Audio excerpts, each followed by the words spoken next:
기록된 바 내가 너를 많은 민족의 조상으로 세웠다 하신 것 같으니 그가 믿은 바 하나님은 죽은 자를 살리시며 없는 것을 있는 것으로 부르시는 이신이라.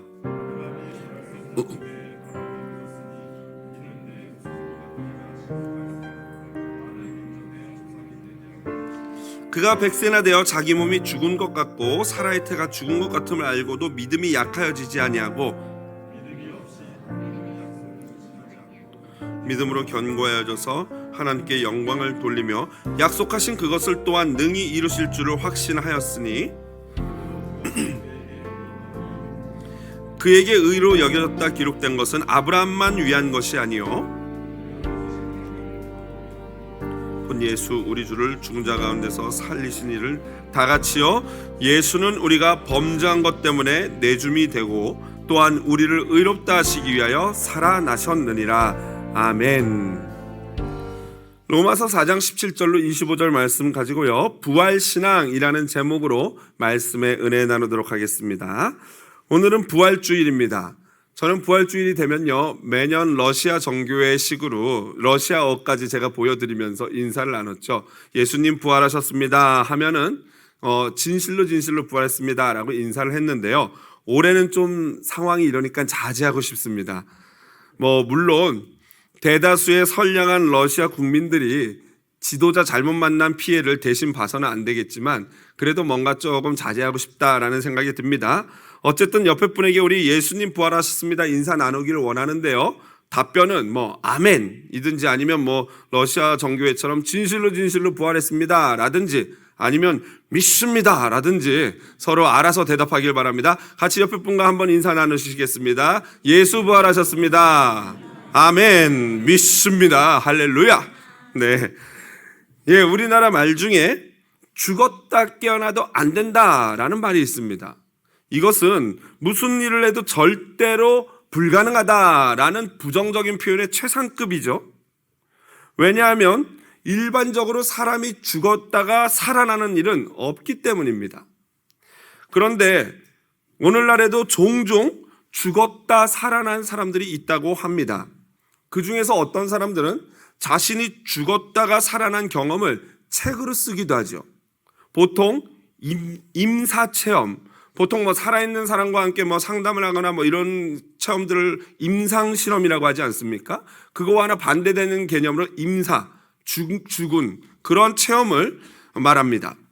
기독교 도서 중에서도 죽었다가 살아난 경험을 한 사람이 그 시간 동안에 천국을 보았다라는 어떤 내용의 책들을 종종 펴내고 있습니다. 하지만 저는 개인적으로 그러한 책들을 그리 신뢰하지 않고요, 제 돈 주고 그러한 책을 사본 적은 한 번도 없습니다. 그런데 제가 얼마 전에 구입한 임사체험 도서가 있습니다. 지난 3월달 큐티 때도 제가 한번 소개해 올렸는데요, 바로 2013년 이븐 알렉산더의 나는 천국을 보았다라는 책을 구입했습니다.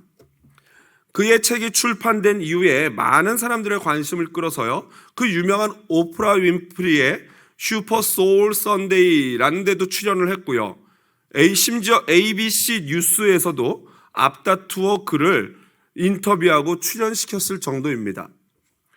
그렇게 된 이유는요, 저자의 특별한 이력 때문입니다. 저자는 과학학술지에 150편 이상의 논문을 게재했고요, 국제의학 컨퍼런스에서 200회 이상 발표를 하는 등 뇌와 의식의 작용에 관한 뛰어난 업적을 쌓은 세계적인 뇌의학 권위자이자 신경외과 전문의였기 때문입니다.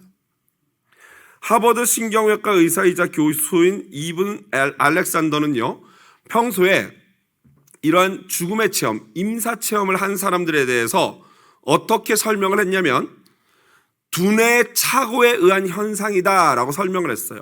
무슨 말이냐면 사람이 죽어도 뇌가 살아있으면은 그 뇌가 살아있으면서 그 죽은 시간 동안 착각을 일으켰다라는 그러한 주장을 했던 사람입니다. 그런데 하지만 2008년 자신이 실제로 죽음을 경험하게 됐고요, 뇌과학자인 그는 자신의 그때 상태가 내가 완전히 기능을 정지했다는 것을 알고 있습니다. 뇌의학자니까 이건 뇌가 죽었구나라는 걸 알지 않겠습니까? 나중에 깨서 말이죠. 그런데 그는 실제로 그 뇌가 정지한 상태에서도 그 영혼의 의식이 있었고 그 영혼은 심지어 천국에까지 다녀왔던 것입니다. 여러분, 갑자기 사후세계와 부활에 대한 급신뢰가 생기죠. 이런 유명한 뇌 전문의가 내가 죽었는데 가봤더니 천국이 있더라 하니까 굉장한 신뢰가 생기시죠? 이게 저희들의 문제 아니겠습니까? 성경에는 그렇게 죽었다 살아나다 그럴 수가 있나 이러다가 하버드 신경외과 정신의과 의사가 내가 해봤다 하니까 그래 사복가 나도 빨리 적어야지 막 이러는데 이게 우리들의 문제죠. 어쨌든 그의 경험이 신뢰할 만한 것인지 제가 먼저 샀으니까요. 읽어보고 알려드리도록 하겠습니다. 사실은 우리가 성경을 믿어야죠. 그러나 이런 또 권위자가 했다는 것도 굉장히 이렇게 관심이 가죠. 그래서 제가 구입했으니까요. 읽어보고 우리 성도님들께 또 한번 보고를 드리도록 하겠습니다. 어쨌든 예수님은 죽었다 살아나신 줄로 믿습니다. 아유, 좋습니다. 빌보에서는 아멘을 안 하셔서 제가 다시 한번 했었거든요. 훌륭하십니다. 예수님은 죽었다 살아나신 줄로 믿습니다. 아멘. 좀 이성적이고 합리적인 분들은 이 사실을 잘 믿지 못합니다. 당연하지요, 사실. 절대 우리의 이성으로는 사람이 죽었다가 살아난다고? 이거는 이해가 안 되는 부분입니다. 이것은 이해나 논리의 영역이 아니라 바로 믿음의 영역이에요. 믿음. 성경에 등장하는 나사로나 앞서 언급했던 이분 알렉산더 박사와 같은 다시 살아난 사람들과 예수님은 똑같이 부활했지만 죽었다 살아났지만 거기에는 아주 큰 차이가 있습니다. 뭘까요, 여러분? 지금 나사로가 어디 있나요? 죽었습니다. 좀 죄송한 말이지만 이분 알렉산더 박사도 얼마 지나지 않아서 돌아가실 거예요. 이게 그분들만의 얘기인가요? 이 방 안에 있는 저를 비롯해서 모든 분들은 언젠가는 죽습니다. 하지만 예수님은 어떠셨습니까? 다시 살아나셔서 다시 죽지 않고 어디 가셨어요? 천국에 올라가신 줄로 믿습니다. 이게 그리스도의 승귀, 곧 높아지심이에요. 그러므로 우리가 생각하는 부활이라는 것은 과부의 아들들이 살아난 것이나 나사로가 살아난 그 부활이 아닙니다. 전혀 다른 얘기예요. 우리의 부활은, 우리 부활의 모델은 바로 예수 그리스도인 줄로 믿습니다. 그래서 사도 바울이 다음과 같이 말했어요. 고린도전서 15장 20절 같이 한번 큰 목소리로 읽어보겠습니다. 그러나 이제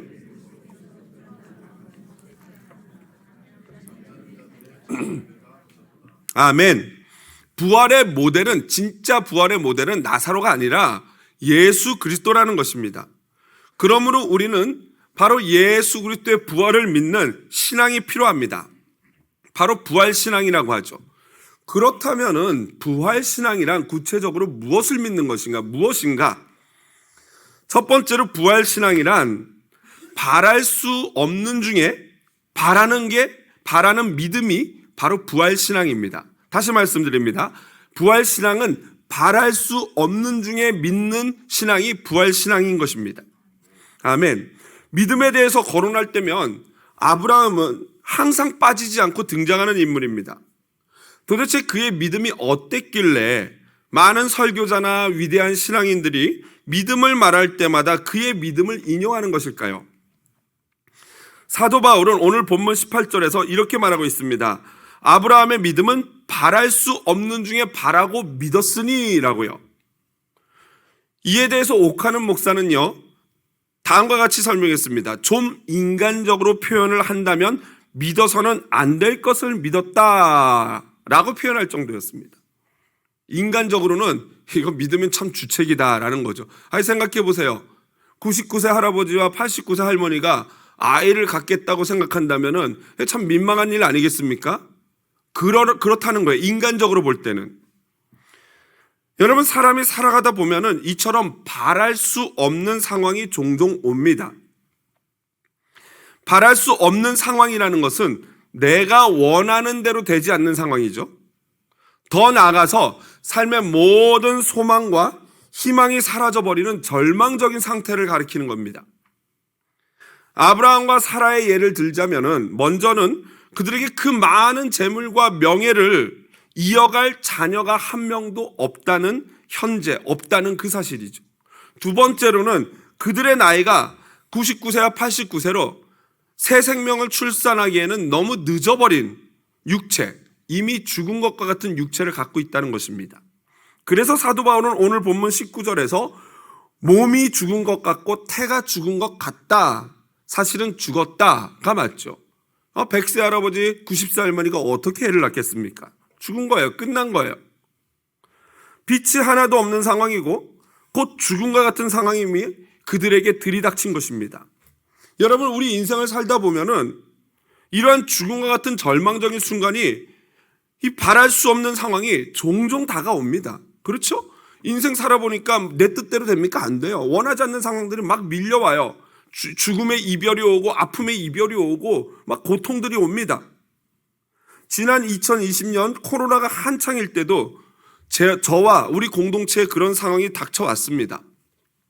뭐 지금이야 너무나 많은 분들이 돌아가시고 그거 뭐 좀 이렇게 기저질환자한테는 굉장히 위중한 병이지만 또 일반적으로 건강한 사람들한테는 그냥 이렇게 감기처럼 약 먹고 잘 먹고 하면 지나가는구나 라는 이게 인식이 되면서 지금은 이제 전혀 상황이 다르지만요.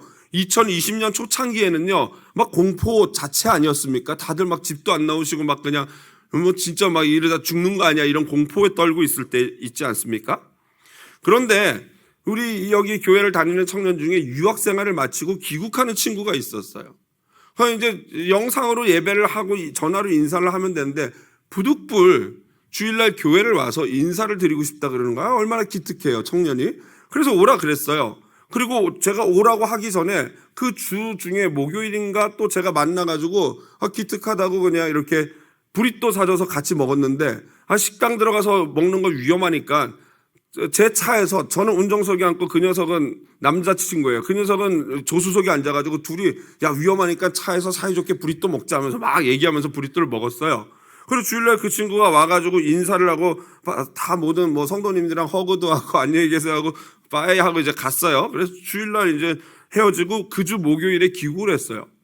그런데 그때 우리나라는 진짜 난리 아니었습니까? 막 미국에 외국에서 들어오는 사람마다 콕 찔러가지고 막 해가지고 이거 다 검사해가지고 막 걸리면은 막 요양원 보내고 연수원 보내고 막 용돈도 주고 초창기에 막 그랬어요. 우리나라는 하여튼 그냥 대단한 나라예요.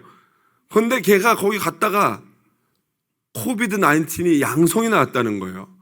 저한테 연락하기도 미안하니까 우리 집사람한테 연락을 했는데 제가 막 그날 금요일날 이제 일주일이 지난 거죠. 그 친구하고 금요일날 막 금요기도에 준비를 하고 하는데 갑자기 우리 집사람이 제 오피스 문을 벌떡 열고 들어오는데 저를 보는 그 표정이 저를 죽일 것 같았어요. 그래서 내가 뭘 되게 잘못했나 보다 하고 왜요? 살려주세요 하면서 왜요? 그랬어요. 그랬더니 이런 막 인상을 쓰면서 이거 뭐야? 이러면서 카톡을 보여주는데 죄송합니다. 제가 코로나 양성 반응이 나왔어요. 그때 정말 제 느낌이요. 하늘이 무너진다는 게 이거구나. 이제 죽었구나라는 생각.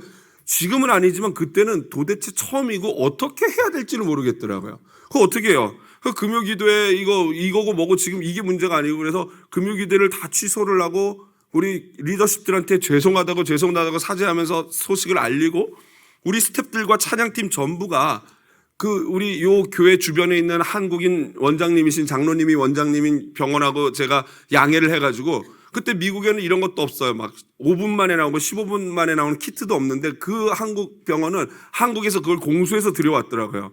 그래서 다행히 연결을 해가지고 우리 모든 스태프들 토요일 날 아침 몇 시까지 모여라 해가지고 다 모여서 각자 차에 앉아가지고 콧구멍 쑤심을 당한 거예요. 이러면서. 그러고 나서 바로 10분 기다리면서 기도하는 거예요. 살려주시옵소서. 그런데 놀랍게도 다 음성이 나온 줄로 믿습니다. 있을 수 없는 일이죠.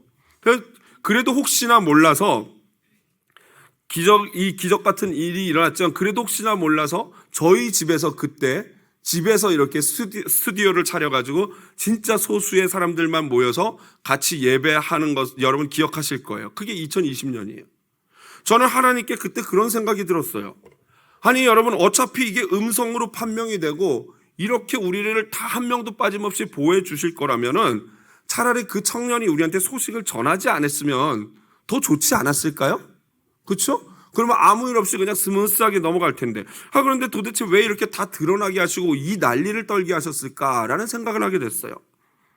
여러분, 아무것도 모르고 그냥 지나갔다면은 저는 이렇게 생각했을 거예요. 야, 우리가 그래도 이렇게 철저하게 방역을 하고 손 소독제로 잘하고 마스크 두툼하게 쓰고 다니니까 이게 걸리지 않는구나 라고 착각했을 거예요.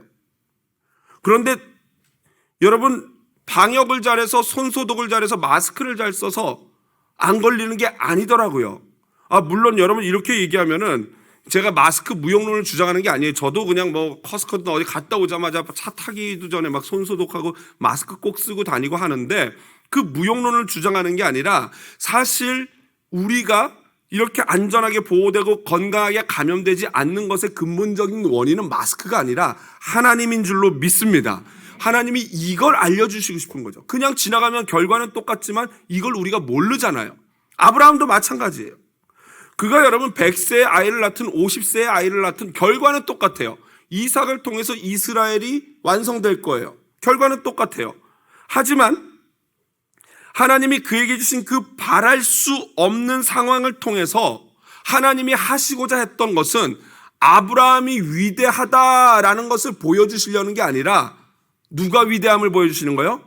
하나님이 위대하심을 보여주려고 한 것인 줄로 믿습니다.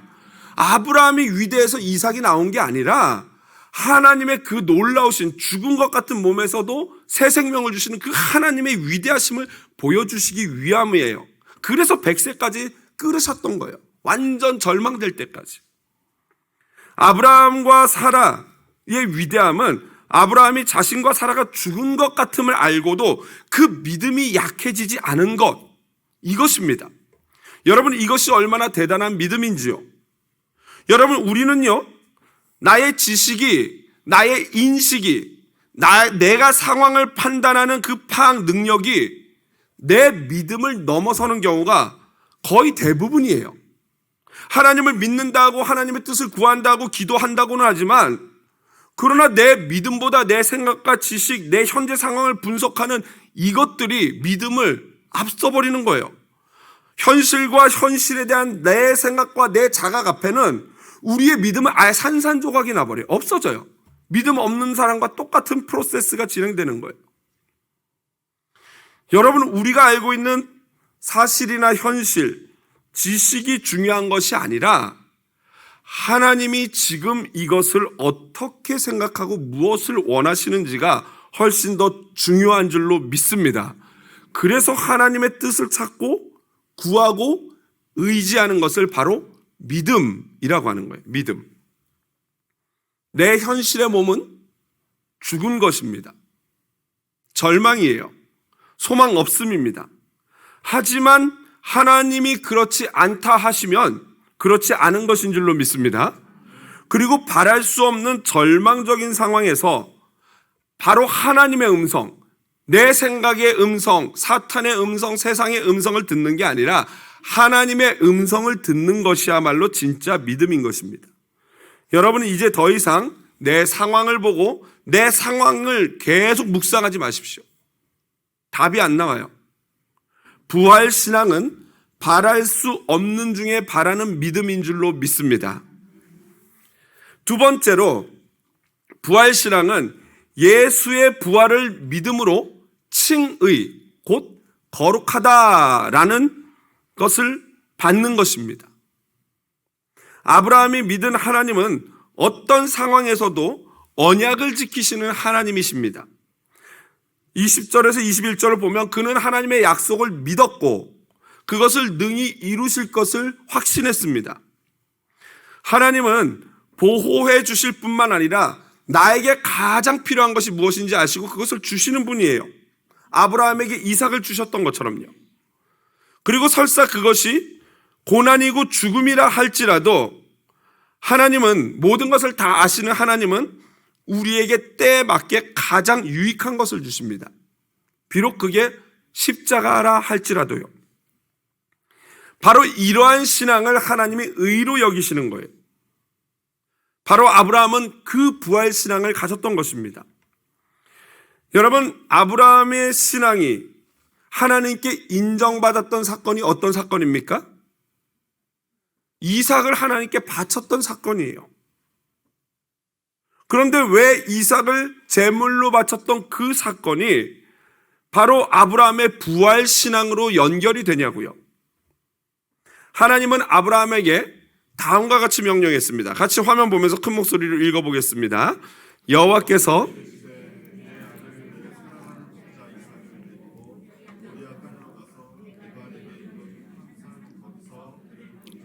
아멘. 하나님은 죽었던 아브라함에게 100세의 이삭을 주셨습니다. 그리고 하나님은 그 아브라함이 그 이삭, 독자 이삭이 얼마나 사랑스러운지 아셨을까요? 몰랐을까요? 아시잖아요. 보세요. 내 아들, 내 사랑하는 독자 이삭을 데리고. 너무 잘하셔요. 얄미울 정도로 말씀하시죠. 너의 아들, 네가 사랑하는 그 아들 이삭을 내게 번제로 바쳐라. 이게 웬 날벼락입니까? 사랑하는 것까지 아시면서 도대체 왜 이런 말씀을 하시는 거예요? 말도 안 되는 명령을 하시는 걸까요? 이 아브라함은 지난 금요일에도 말씀드렸지만 성경에 보면은 그 다음날 아침 일찍이 일어났다고 되어 있는데 그거 제가 아니라 그러지 않았습니까? 일찍이 일어난 게 아니라 밤새 잠을 못 자고 하나님께 계속 기도했던 거죠. 도대체 왜 그러십니까? 순종하겠는데 이유라도 한번 알려주세요. 근데 이걸 정답을 말해주면은 못할 사람이 없거든요. 네 아들 죽이면 내가 살릴 거야. 이거 말해주면은 못할 사람이 누가 있겠습니까? 그런데 아브라함은 밤새 기도하면서 믿음의 결정을 했던 것입니다. 가만히 생각해 보니까 어차피 내 몸이 죽었었는데 그 자기 죽은 몸에서 이삭이 탄생하는 걸 경험했어요. 그걸 경험한 아브라함은 확신합니다. 내가 이삭을 죽여도 하나님은 어떻게 하십니까? 살리실 줄로 믿습니다. 이걸 믿은 거예요. 이걸. 그리고 나서 아브라함은 그날 아침 일찍이 밤새 못 자고 결단을 하고 3일 길을 걸어서 모리아산으로 갑니다.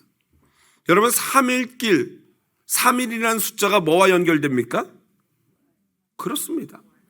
이 사건은 부활의 사건, 예수 그리스도의 사건과 100% 동일한 사건입니다. 이미 결정한 아브라함은 3일 내내 마음이 변하지 않았어요. 하나님이 한 말씀 안 하셔도 묵묵히 그 길을 갔습니다. 왜냐하면 이삭을 제물로 드려도 하나님은 분명히 그를 다시 살리실 것이라는 결론에 도달했기 때문입니다. 이것이 바로 그가 하나님 앞에 의롭다 여김을 받게 된 믿음인 것입니다. 이걸 부활신앙이라고 합니다. 부활신앙. 그런데 여러분 오늘 성경에 바울은요, 이것이 아브라함만을 위한 것이 아니다라고 이야기하지요. 23절에요. 그리고 이것은 아브라함처럼 부활신앙을 믿는 그 사람들 역시도 그 부활신앙 때문에 의로 여길 것이다 라고 말씀하십니다. 바로 저와 여러분들의 이 부활을 확신하는 저와 여러분들을 의롭게 여기실 줄로 믿습니다. 아브라함과 차이가 있다면은 아브라함은 오실 부활의 주를 바라고 믿었다면은 우리는 이미 오신 부활의 주 예수를 믿는 그 차이밖에 없어요. 미래 시점, 현재에서 미래를 바라보고 믿느냐와 우리는 현재에서 과거의 예수를 바라보고 믿느냐 이 차이밖에 없어요. 그런데 우리의 믿음은 어떻습니까? 이러지 않습니까? 손에 주면서 만지작거리면서 이거 드리면은 다시 주실까? 그죠? 요거 주면 없어지는 거 아닐까? 이런 불안함이 있지 않습니까? 그래서 드릴까 말까 이러고 되지 않습니까? 제가 우리 애들한테 우리 꼬마 때 애들을 실험해보면 재밌어요. 새우깡을 하나 사줘요. 그리고 자기네가 못 드시니까 찢어서까지 줘요. 그럼 맛있잖아요. 그럼 고맙답니다 이러고 먹어요. 그런데 그게 너무 이쁘고 귀여워서 아빠 하나만 줘. 그러면 어떻게 합니까? No. 여러분 이게 우리의 모습 아니에요? 내가 그거 다 새우깡 준 아빠가 그거 뺏으려고 그러는 게 아니고 그게 이뻐서 같이 이렇게 좀 한번 같이 교제하고 코이노니아하고 뭔가 교류가 있기를 원해서 그 새우깡 하나만 줘 그러는데 너? 치사하게 줬다 빼세요. 너? 이건 아니지 않습니까? 여러분, 마치 우리는요 하나님이 주신 이삭을 다시 빼앗는 분이라고 잘못된 생각을 가지고 있어요. 하나님이 아브라함의 이삭을 뺏으셨습니까? 아니잖아요. 여러분, 그러므로 우리는요 아브라함처럼 체험하는 신앙이 되어야 됩니다. 우리가 체험하려면요 아브라함처럼 진짜로 그 은혜 바다에 나를 완전히 던져야 돼요. 흉내만 내면 안 돼요. 칼 잡고 만지작거리면 찔릴까 말까 이러면 안 돼요. 완전히 찔른다, 죽인다, 드린다 할 때 하나님이 급해서 아브라함 멈춰라 라고 하시는 거예요. 아브라함은 자신의 죽은 몸에서 이삭이 탄생하는 믿음의 체험을 하고 나서야 이삭을 완전히 바칠 수 있는 부활의 신앙이 된 줄로 믿습니다. 여러분, 그러므로 하나님 앞에 제발 너무 주저하지 마세요. 만지작거리고 그 은혜 바다에 들어갈까 말까 막 그냥 물가에서 깔짝깔짝 대면서 할까 말까 이러지 마시고 그냥 은혜 바다에 푹 들어가십시오. 왜냐하면 하나님은 우리에게 예수를 주시는데 절대로 주저하지 않으셨기 때문입니다. 말씀을 마무리합니다. 구약 성경을 아는 제자들은요 의구심이 들었어요. 어떻게 의인이신 그리스도 메시아가 저주받는 자들이나 죽는 나무에 매달려 죽는 죽음을 할 수 있는지 그게 너무나도 make sense가 안 되는 거예요. 어떻게 하나님의 메시아가 저주를 받을까? 그리스도가? 그렇다면은 3년 동안 내가 따라다닌 그 그리스도는 신기루란 말인가? 허상이란 말인가? 그런데 예수님은 성경의 예언대로 3일 만에 부활하신 줄로 믿습니다. 할렐루야! 이제 바울은요 로마서 1장부터 4장까지 이야기를 결론을 마치면서 더불어 앞으로 진행될 내용에 대한 브릿지, 가교를 놓습니다. 바로 예수입니다. 예수의 십자가를 통해서 예수님은 십자가를 통해서 저와 여러분을 대속하신 줄로 믿습니다. 예수님이 달려 죽은 저주의 그 나무의 십자가는요 사실은 예수가 받아야 될 게 아니고 저와 여러분이 받아야 될 십자가예요. 아브라함이 달려야 되는 거고요, 다윗이 그 십자가에 붙들려야 되는 거고, 베드로가 거기에 못 박혀야 되는 거고, 바로 내가, 여러분이 그 십자가에 못 박혀야 하는 것입니다. 그런데 유일한 죄 없는 인간이신 예수께서 저와 여러분, 베드로와 다윗과 아브라함을 대신해서 십자가에 못 박혀 죽으신 거예요. 그리고 그 십자가 덕분에 저와 여러분의 모든 죄가 사해진 줄로 믿습니다. 아멘이시죠? 그런데 여러분, 여기서 끝나면요 큰 문제가 생깁니다.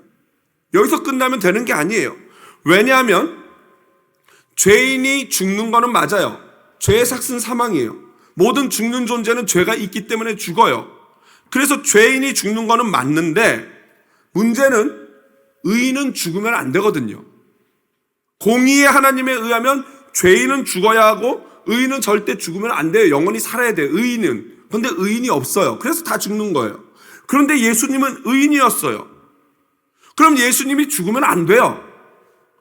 예수님이 만약 죽은 대로 그대로 무덤에 머물러 있다면은 하나님은 하나님 되심을 포기해야 합니다. 왜 그럴까요? 공의의 하나님이신데 죽이는 쪽은 다 맞았어요. 다 죽어야 되니까 죽어야 돼요. 그런데 의인이신 예수를 그대로 죽인 채로 내버려 두면은 하나님은 의로운 분이 아니신 게 되는 거예요.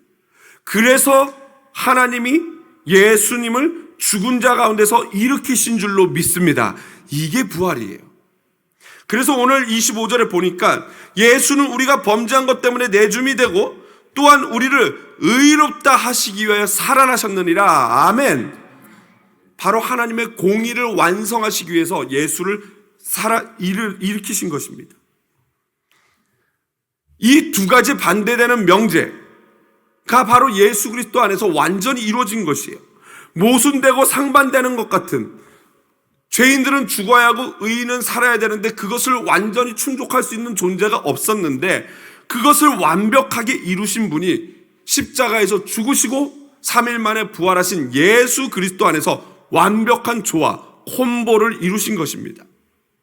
그렇게 십자가 위에서 하나님의 사랑과 공의가 완성되어진 것입니다.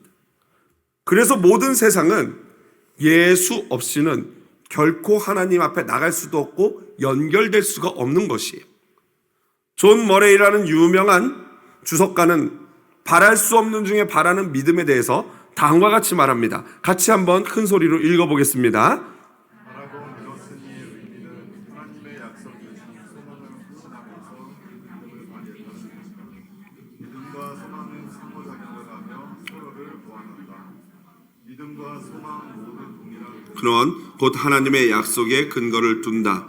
믿음의 특성은 무조건 하나님과 하나님의 약속에 자신을 맡기는 것이요, 소망의 특성은 성취에 대한 기대감을 품는 것이다. 어떤 상황에서도 예수만이 소망이고 예수만이 믿음인 줄로 믿습니다. 여러분, 이제 진짜 우리가 예수님을 한번 좀 믿읍시다. 지금 어떤 상황 가운데 머물러 있습니까? 혹시 아브라함과 같은 죽음과 같은 모든 소망이 끊어진 상태입니까? 잘 됐습니다. 그러면 바로 그 시점이 부활의 신앙이 필요한 시점인 줄로 믿습니다. 이번 부활주의를 맞이하여서 다시 한번 내 안에 부활의 믿음이 살아나는 은혜가 있기를 원합니다. 이번 부활주의를 맞이하여서 다시 한번 주님의 은혜 가운데 이 부활의 은혜가 충만한 시간이 되기를 주님의 이름으로 축복드립니다.